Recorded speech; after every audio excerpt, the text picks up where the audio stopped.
আসসালামু আলাইকুম বন্ধুরা, কেমন আছেন? আশা করি ভালো আছেন। আমি আল্লাহর রহমতে ভালো আছি। বন্ধুরা, আজকে একটা রেসিপি নিয়ে আসছি, পাঙ্গাস মাছ ভুনা পিচ্চিদের জন্য কিভাবে করে সেটাই দেখাবো বন্ধুরা। আমি এখানে দুইটা পেঁয়াজ দিয়ে দিচ্ছি দুইটা পেঁয়াজ। একটু তেলের ভিতরে একটু ভাজা দিব। প্রথম অল্প দিয়েছিলাম, পরে আর একটু দিলাম তেল। পেঁয়াজটা একটু হালকা ভাজা দিয়ে নিব। দিয়ে দিচ্ছি একটু রসুন,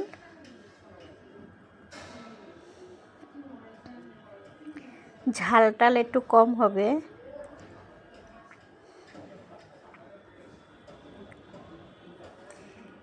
লবণ, স্বাদ মতন লবণ দিছি হলুদ, মরিচ দিছি হাফ চামচের কম, মানে অল্প অল্প দিব। এতো জিরা, ধনিয়া। এভাবে পাঙ্গাস মাছটা যদি মজা করে রান্না করে, তবে বাবুরা অনেক খেতে পছন্দ করে।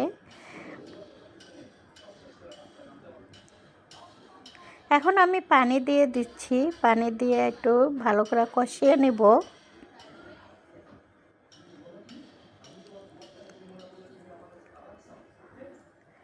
এখন আমার মশলাটা কষানো হয়ে গেছে। এখন আমি এই 3 পিস মাছের আমি ছোট ছোট করে টুকরা টুকরা করে নিচ্ছি।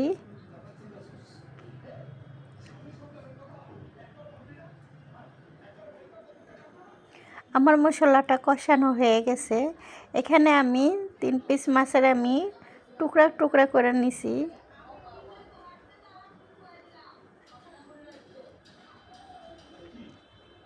আর ঢাকা শহরে পাঙ্গাস মাছ ডলা যায় না। দেশ গ্রামে তো পাতা পুতা দিয়ে পাঙ্গাস মাছ ডলা যায়, আর ঢাকা শহরে সে নেট দিয়ে মাছ ডলা লাগে। এখন আমি মশলাটা ভালো করে মানে করে নিছি, কষিয়ে নিছি মাছটা। মাশাআল্লাহ সুন্দর, খুব সুন্দর কালার হয়েছে। আর আমার ভিডিওটা যেখান দিয়ে দেখছেন, লাইক কমেন্ট শেয়ার করে দিয়েন।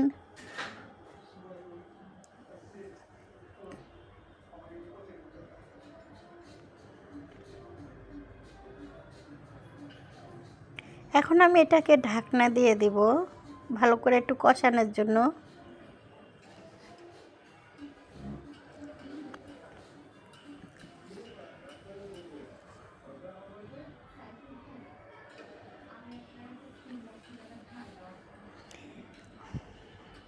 এখন আমি একটু ভালো করে লাড়াচাড়া দিয়ে কষানো হয়েছে। এখন একটু পানি দিয়ে দিব। আমি দিয়ে দিচ্ছি পানি।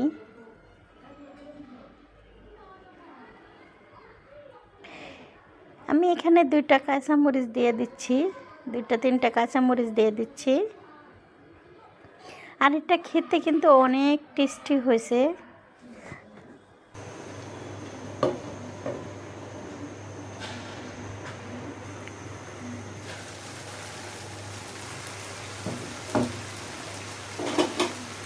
আমি এখন একটু লাড়াচাড়া দিয়ে দিচ্ছি।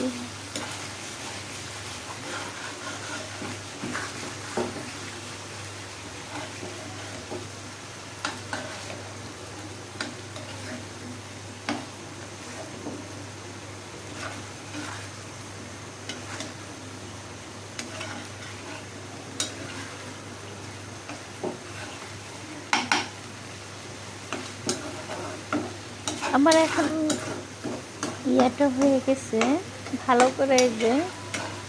আর যেহেতু এটা আমি মাখা মাখা রাখবো, কোনো ঝোল রাখবো না।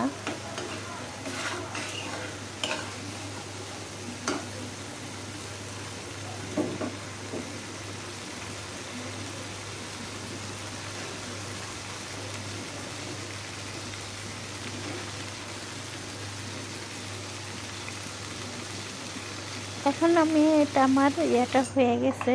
এখন আমি বাটিতে পরিবেশন করব। এই যে দেখেন, খুব সুন্দর একটা ভুনা, যে একবারে মনে হচ্ছে যে একেবারে ভাজা ভাজা, কিন্তু এটা পুরাটাই কষানো। একটা মাছও ভাঙে না, কিছুই করে না। খুব সুন্দর করে হয়েছে। ভুনাটা হয়েছে।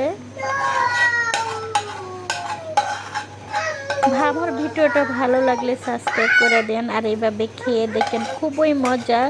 যারা যারা পাঙ্গাস মাছ খেতে পছন্দ করে না তারা এভাবে খেলে অনেক মজা লাগবে। আল্লাহ হাফেজ।